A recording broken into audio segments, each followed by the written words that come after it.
Hello friends, எல்லோரும் எப்படி இருக்கீங்க? ரொம்ப நாள் ஆச்சு இப்படி டைரெக்டாக பேசிட்டு. சரி, ஓகே, இன்றைக்கி பேசலாம். ஏன்னா வீடியோஸ் நிறையா நான் இப்போ போடுறதில்ல கண்டினியூஸாக.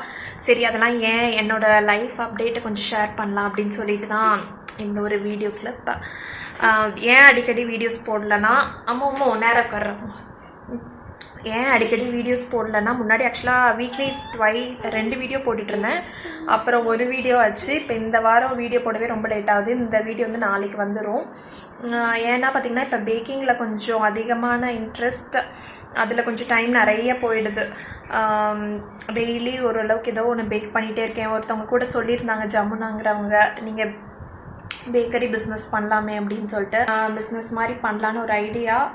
அதனால அதில் கொஞ்சம் அதோட கிளாஸ் போயிட்டுருந்தேன், பேக்கிங் கிளாஸு. அதனால் அதை வச்சு நிறைய எக்ஸ்பிரிமெண்ட்ஸ், ஏகப்பட்ட ரெசிபீஸ் பண்ணிகிட்டு இருந்தேன். அதெல்லாம் வீடியோவில் நான் அவ்வளோ காமிக்கல. ஆக்சுவலாக எது பர்ஃபெக்டாக வருது அப்படின்னு பண்ணிவிட்டு அதெல்லாம் பர்ஃபெக்ட் ரெசிபீஸ் எல்லாம் ஒன்று ஒன்று அப்படியே நோட் பண்ணிகிட்ருக்கேன். அதனால் அந்த மாதிரி ஒரு இதில் போயிட்டுருக்கு, பேக்கிங் லைனில் போயிட்டுருக்கு. அதனால தான் வந்துட்டு யூடியூப்பில் வந்துட்டு கொஞ்சம் இது பண்ண முடியல. அப்புறம் இன்னொரு முக்கியமான அப்டேட் என்னென்னா, பேக்கிங் சேனல் ஒன்று ஆரம்பிக்கலாம் அப்படின்னு ஒரு ஐடியா. தனியாகவே செப்ரேட்டாக ஒரு பேக்கிங் சேனல், கொஞ்சம் ப்ரொஃபஷ்னலாக, இன்னும் நீட்டாக அந்த மாதிரி பண்ணலான்னு ஒரு ஐடியா இருக்குது. உங்களுக்கு ஏதாவது சஜஷன்ஸ் இருந்துன்னா கண்டிப்பாக சொல்லுங்கள். எனக்கு நிறைய அதில் கொஞ்சம் யோசனைகள் நிறைய எப்படி பண்ணலாம் அப்படின்னு சொல்லிட்டு. ஏன்னா நான் நான் எப்பொழுதும் நான் மேக்கப் எதுவுமே போட மாட்டேன். நான் தெரிஞ்சால் கொஞ்சம் ஏதாச்சும் பண்ணணும். அதனால அது ஒரு யோசனை இருக்குது. அப்புறம் வந்துட்டு இல்லாட்டி இதை மட்டும் பேக்கிங் மட்டும் காமிச்சிட்டு அப்படியே விட்டுடலாமா, பேக்ரவுண்ட் மியூசிக் போடலாமா, இல்லை பேசலாமா, அந்த மாதிரி நிறையா கொஞ்சம் ஆசிலேஷன்ஸ் இருக்குது. உங்களுக்கு வந்துட்டு எது பிடிக்கும், ஏதாச்சும் ஒரு சஜஷன்ஸ் சொல்லுங்கள். எனக்கு அது கண்டிப்பாக ரொம்ப ஹெல்ப்ஃபுல்லாக இருக்கும். சப்டைட்டில்ஸ் போடலாமா, இல்லை அந்த மாதிரி எப்படி தோணுது சொல்லுங்கள். எந்த லாங்குவேஜ்னு சொல்லுங்கள். தமிழ் ஓகேவா, இல்லை இங்கிலீஷில் பண்ணலாமா, அந்த மாதிரி சொல்லிட்டு சொல்லுங்கள். இதெல்லாம் தான். தண்ணிக்குள்ள கையோட என்ன பண்ணிட்டு இருக்கான், உங்களை போட்டு என்னென்னத்தையும் போட்டு விளையாண்டுட்டு இருக்கான் தோணுது. அதனாலதான் அந்த அப்டேட் தான் உங்ககிட்ட கொடுக்கணும்னு நினைச்சேன். கொடுத்தாச்சு. பெருத்வா வந்து விளையாண்டுட்டு இருக்காரு. என்னடா பண்ற, காஃபி குடிச்சிட்டு இங்கே வச்சிருந்தேன். அதில் வந்து அந்த டம்ளர் தூக்கி தண்ணியில் போட்டு என்ன எல்லா பல்லும் தெரியுது, கையெல்லாம் உள்ள விட்டு டேர்ட்டி ஃபெலோ. என்னடா அப்படியே ஸ்ட்ரக் ஆயிட்ட? என்னடா பண்ற? இங்க பாருங்க, எல்லாம் அழுக்கு தண்ணி. சீ சீ சீ சீ. என்ன பண்ணி வச்சிருக்கேன்னு சொல்லு. இப்போலாம் இவனை சுத்தமாக சமாளிக்க முடியல. ஆக்சுவலாக இப்போ கொஞ்ச நாளாக வந்துட்டு ஆஃப்டர்நூன் ஸ்லீப் கட் பண்ணிவிட்டு டைரெக்டாக நைட்டு தான் தூங்க போகிறோம். நைட்டு கொஞ்சம் ஏர்லியாக, காலையிலேருந்து நைட்டு வரைக்கும் சமாளிக்கணும் இந்த வாழைனா பார்த்துக்கோங்க. நேற்றுலாம் ஃபுல் டென்ஷன், இதையும் பண்ணி நான் நேற்று ஆக்சுவலாக தான் vlog ஸ்டார்ட் பண்ணேன். நடுவில் வந்துட்டு கண்டினியூ பண்ண முடியல. அந்த கிளிப்ஸ்லாம் வந்துட்டு இப்படியே ஆட் பண்ணிடுறேன் இந்த வீடியோவோட. ஃபுல்லாக இதையும் பண்ணி டென்ஷன் படுத்தி விட்றான் இப்போலாம். இது காமிக்கணும்னு நினச்சேன். நான் வந்துட்டு இப்போ இன்றைக்கி இட்லி உளுந்தை தான் அரைக்க போகிறேன். அதுக்கு வந்து இந்த தோல் உளுந்து இருக்குல்ல, அதுதான் ஊற வச்சுருக்கேன். அது பார்த்திங்கன்னா உடம்புக்கும் நல்லது. இட்லியும் பார்த்திங்கன்னா நல்லா வரும் நார்மல் இந்த உளுந்தை விட. அது களையிறப்ப கொஞ்சம் ஈஸியான மெத்தட் என்னென்னா, இந்த மாதிரி ஒரு பாத்திரம் எடுத்துக்கோங்க, ஓட்டை இருக்க மாதிரி. இருங்க காமிக்கிறேன் பாருங்கள் உங்களுக்கு. அப்படியே ஓரளவுக்கு பிகினர்ஸாக இருந்தால் சொல்கிறேன். இந்த இது யூஸ் பண்ணதில்லை அப்படின்னா, நானே ஆக்சுவலாக இப்போ தான் யூஸ் பண்ணுறேன். எப்பொழுதும் முழு உளுந்து தான் போடுவேன். இந்த மாதிரி ஓரளவுக்கு தண்ணி எடுத்துட்டு மறுபடியும் புது தண்ணி பிடிச்சி கழுவுனோம்னா அவ்வளோதான், செமையாக தண்ணி செலவாகும். ஸோ ஓரளவுக்கு இது பண்ணிவிட்டு, இது ரொம்ப கொஞ்சம் இதாகிடுச்சு. இப்போ தண்ணி வேணால் மாற்றிக்கலாம். நான் உங்களுக்கு ஜஸ்ட்டு காமிக்கிறேன். இப்போ மறுபடியும் இந்த மாதிரி ஓட்டை இருக்கிற மாதிரி இந்த மாதிரி பாத்திரம் எடுத்துக்கோங்க. இது நல்லா யூஸ்ஃபுல்லாக இருக்குது. இதே தண்ணியை வந்துட்டு இதில் ஊற்றிடணும். ஊற்றிட்டா பாருங்கள், அப்படியே இந்த தோல் மட்டும் அப்படியே வடிகட்டிடும். இதில் உளுந்து இருந்தால் கூட பார்த்து எடுத்துக்கலாம். அப்புறம் வந்து தோல்லாம் நான் இங்கே போட்டு வச்சுருக்கேன், அதில் அப்படியே கொட்டிடலாம். இப்படி தான் நான் பண்ணிகிட்ருக்கேன். இது ரொம்ப கொஞ்சம் நல்ல ஈஸியாக இருக்கும். இந்த மாதிரி மெயினாக இந்த மாதிரி பாத்திரம் இருந்தால் நல்லா ஈஸியாக இருக்கும். இதுவும் நான் அமேசானில் தான் வாங்கினது. இப்போ ரொம்ப ஃப்ரீக்வெண்ட்டாக கடையிலலாம் கூட கிடைக்கிது. அந்த மாதிரி தான் களைஞ்சிட்ருக்கேன். பார்த்திங்கன்னா அந்த மாதிரி தான் ஒரு நிறைய டைம் களையணும். களைஞ்சால் தான் நல்ல தோல் எல்லாம் வரும். ஸோ உங்களுக்கு தெரியாட்டி இந்த மாதிரி ட்ரை பண்ணி பாருங்கள்.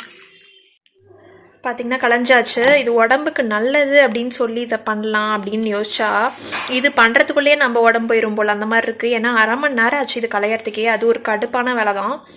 பிகினர்ஸாக இருந்தால் அதை ட்ரையே பண்ணாதீங்க பெட்ரு. ஏன்னா இருந்தால் ஃபஸ்ட்டே இதெல்லாம் ட்ரை பண்ணி கடுப்பாயிருவீங்க. அப்புறம் வந்துட்டு வீட்டில் இருக்கிறவங்க பண்ணலாம். மற்றபடி வேலைக்கு போகிறவங்க அவங்களுக்குலாம் கண்டிப்பாக அது கஷ்டம் தான். ஏன்னா இதுக்கே டைம் ஆகும். பேசாமல் ஒரு சேரை போட்டு டேபிளில் உட்காந்து மெதுவாக பொறுமையாக 1/2 மணி நேரம் கலைஞ்சி இது பண்ணலாம். அதனால் அதெல்லாம் யோசிச்சுட்டு நீங்கள் செய்கிறதா இருந்தால் அதெல்லாம் மைண்டில் வச்சுட்டு பண்ணுங்கள். அப்புறம் வந்துட்டு என்ன மாதிரி நான் வந்து இது எனக்கு ஊறினத்துக்கு அப்புறமேட்டு தான் இது தோலே வரும். அதுவே ஃபஸ்ட்டு எனக்கு தெரியாமல் இப்போ ஊற வைக்கிற டைம்லேயே போட்டு கலன்னு காஞ்சிட்டு இருந்தேன். இப்போ இல்லை, ஃபஸ்ட்டு டைம் பண்ணுறப்ப என்னடா தோலே வரலையேன்னு நினச்சிட்டு இருந்தேன். அதுக்கப்புறமா தான் தெரியும் ஊற வச்சோன்னே தான் தோலே வருங்கிறது. ஸோ என்ன மாதிரி யாரும் ட்ரை பண்ணிடாதீங்க. ஃபஸ்ட்டே தண்ணி ஊற்றி ஜஸ்ட்டு ஊற வச்சுட்டு அப்புறம் ஒரு 3 hours 4 hours கிட்ட விட்டுட்டு அப்புறம் பார்த்தீங்கன்னா நல்லா தோல் வரும். அது கலையவே கொஞ்சம் லேட் ஆகுது. இதுதான் பார்த்தீங்கன்னா மாவு வந்து சீக்கிரம் அரைஞ்சிடும். அது ஒரு ப்ளஸ்ஸு. நம்மளுக்கும் பார்த்தீங்கன்னா ஒரு சாட்டிஸ்ஃபேக்ஷன் கிடைக்கும். அதுதான் பார்த்தீங்கன்னா நல்லா பூத்து சூப்பராக வந்திருக்கு. இந்த கேக் எப்படி இருக்குன்னு சொல்லிட்டு சொல்லுங்கள். இந்த கேக் நான் தான் பண்ணேன். எங்கள் வீட்டுக்கு ஹெல்ப் பண்ணுறக்கா வருவாங்கள்ல அவங்களோட பையனுக்கு பர்த்டே. ஸோ வந்துட்டு பண்ணேன். எப்படி இருக்குன்னு சொல்லிட்டு சொல்லுங்கள். நல்லா வந்துருந்துச்சு, எனக்கே பிடிச்சிருந்துச்சு. அதான் பேக் பண்ணிகிட்டு இருந்தேன். சரி உங்களுக்கும் அப்படி காமிக்கலாம் அப்படின்னு சொல்லிட்டு கேக் பாக்ஸில் போட்டு வச்சாச்சு. அப்புறம் கப் கேக்கும் வந்துட்டு பண்ணி கொடுக்குற மாதிரி அது பார்த்திங்கன்னா அப்படியே ரெடி ஆகிட்டுருக்கு. ரித்வா பையன் வந்து இங்கே தான் இது பார்த்துட்ருக்கான். இல்லாட்டி என்னால் எதுவும் செஞ்சுருக்க முடியாது. அதனால இவனுக்கு பாட்டு போட்டு விட்டேன். ஸோ பார்த்துட்டு இருந்தான். சாக்லேட் கப் கேக்ஸும் எடுத்தாச்சு. சூப்பராக வந்திருக்கு. ரித்வா வந்துட்டு இங்கே விளாண்டுட்ருக்கான். அப்படியே இந்த வீடியோவில் ஒரு மஷ்ரூம் கிரேவி ரெசிபி உங்களுக்கு காமிக்கிறேன். ரொம்ப நல்லாயிருக்கும். கண்டிப்பாக ட்ரை பண்ணி பாருங்கள். சப்பாத்திக்கு தோசை கூட நல்லாயிருக்கும். அதையும் இன்க்ளூட் பண்ணுறேன். என்னென்னா இன்றைக்கி மஷ்ரூம் பெப்பர் ஃப்ரை தான் பண்ண போகிறோம். ரொம்பவே சூப்பராக இருக்கும். ஸோ கண்டிப்பாக ட்ரை பண்ணி பாருங்கள். ஃபஸ்ட்டு வந்துட்டு இது மாவு ப்ரிப்பேர் பண்ணிடலாம். அதுக்கு வந்து ஒரு 2 ஸ்பூன் அளவுக்கு மைதா மாவு அப்ராக்சிமேட்டாக அப்படியே போட்டுக்கிறேன். அப்புறம் 2 ஸ்பூன் அளவுக்கு கார்ன்ஃப்ளவர் மாவு, 2லேருந்து 3 ஸ்பூன் வரைக்குமே போட்டுக்கலாம்.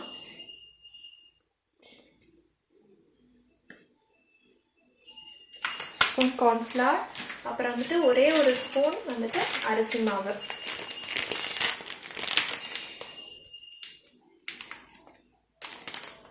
ஒரு ஸ்பூன் அரிசி மாவு. அப்புறம் இதுக்கு தேவையான அளவு உப்பு. அப்புறம் இது மிளகாத்தூள், சில்லி பவுடர் வந்துட்டு எவ்வளோ வேணுமோ உங்கள் காரத்துக்கு ஏற்ற மாதிரி போட்டுக்கோங்க. நான் சில்லி பவுடர் கம்மியாக தான் போடுறேன், ஒரு 1/2 ஸ்பூன். அப்புறம் பெப்பர் தூள் வந்து நான் ஃப்ரெஷ்ஷாக மிளகு வந்து இப்போ இடித்து வச்சுருக்கேன். அது வந்து இப்போ பாதி போட போகிறோம். அப்புறமா இன்னொரு ஸ்டெப் இருக்குது, ஃப்ரை பண்ணதுக்கு அப்புறமேட்டு லாஸ்ட்டில் ஆட் பண்ணணும். அது அப்போ வந்துட்டு மீதி பாதி போட்டுக்கலாம். இவ்வளோதான், ரொம்ப கம்மியான இதுதான். கொஞ்சமாக தண்ணி ஊற்றிக்கோங்க. ரொம்ப தண்ணி ஊற்றிடாதீங்க.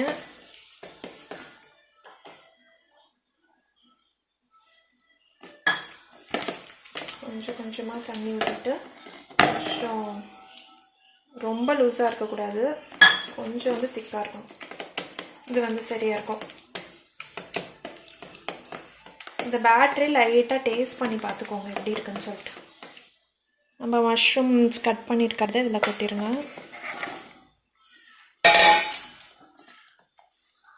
நல்லா பரட்டிக்கோங்க. யூஸ்வலாக அப்படியே போட்டுடலாம். நான் ஒரு 5 minutes வந்துட்டு ஃப்ரிட்ஜில் வச்சுட்டு போட போகிறேன்.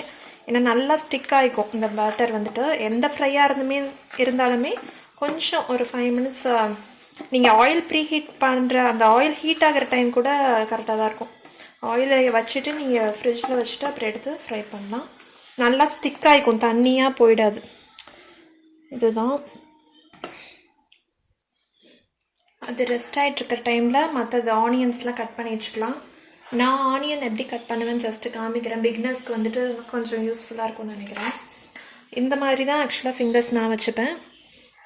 இப்படி கட் பண்ணுற போது ஏன்னா உங்களுக்கு கையில் கட் ஆகிக்காது, சேஃபாக இருக்கும். முடிஞ்சளவு பொடி பொடியான இப்படி கட் பண்ணிகிட்டே வந்துட்டு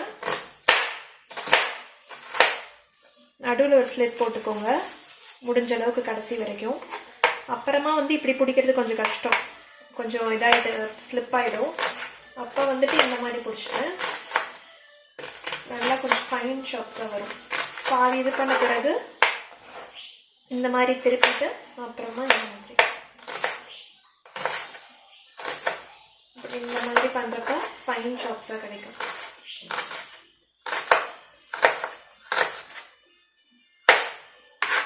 ஒவ்வொரு ரெசிபிக்கு ஏற்ற மாதிரி தான். இந்த ரெசிபிக்கு வந்து ஃபைன் ஷாப்ஸாக இருந்தால் நல்லாயிருக்கும்.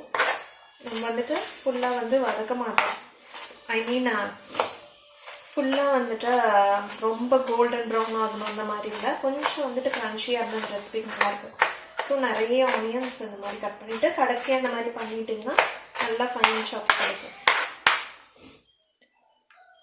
நைஃப் எப்பொழுதும் என்னோடய நைஃப்லாம் ரொம்பலாம் ஷார்ப்பாக இருக்காது, ஏன்னா எனக்கே கொஞ்சம் பயம்தான், கேர்ஃபுல்லாக தான் கட் பண்ணுவேன். அதனால தான்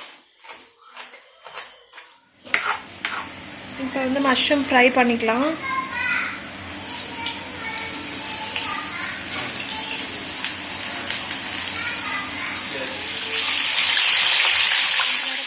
அப்படியே இது பண்ணி விட்டுக்கோங்க, திருப்பி விட்டுக்கோங்க. வந்துருச்சு. இப்போ எடுத்துடலாம். இதில் டிஷ்யூ போட்டு வச்சுருக்கேன், எடுத்து போடுறேன்.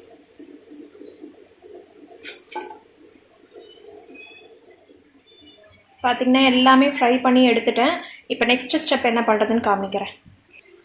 இப்போ நெக்ஸ்ட்டு என்ன ஸ்டெப்னால், ஒரு கடாயில் வந்துட்டு எண்ணெய் ஊற்றிக்கலாம்.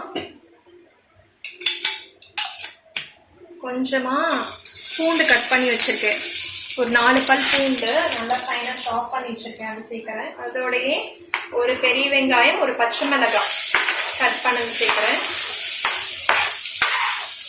நல்லா வதக்கி விட்டுக்கோங்க. இதோடைய கருவேப்பிலை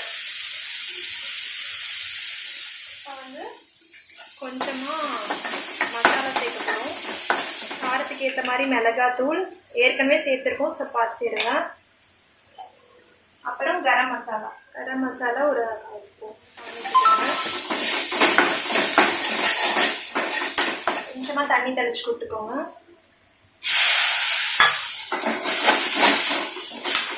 இதோட ஒரு கொஞ்சமாக ஒரு 1/2 டீஸ்பூன் சர்க்கரை சேர்த்து மிக்ஸ் பண்ணி வச்சுக்கோங்க. அப்புறம் நம்ம ஃப்ரை பண்ணி வச்சிருக்கிற மஷ்ரூம்ஸ்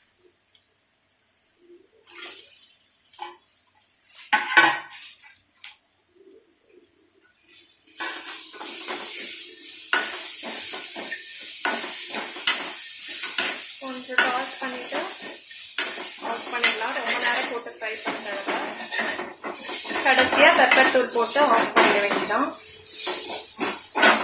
பெப்பர் தூள் எவ்வளோ வேணுமோ போட்டுக்கோங்க, ஒரு 1/2 ஸ்பூன் போடுறேன், போட்டு ஆஃப் பண்ணிடலாம். இந்த சர்விங் பவுலுக்கு மாற்றிக்கலாம்.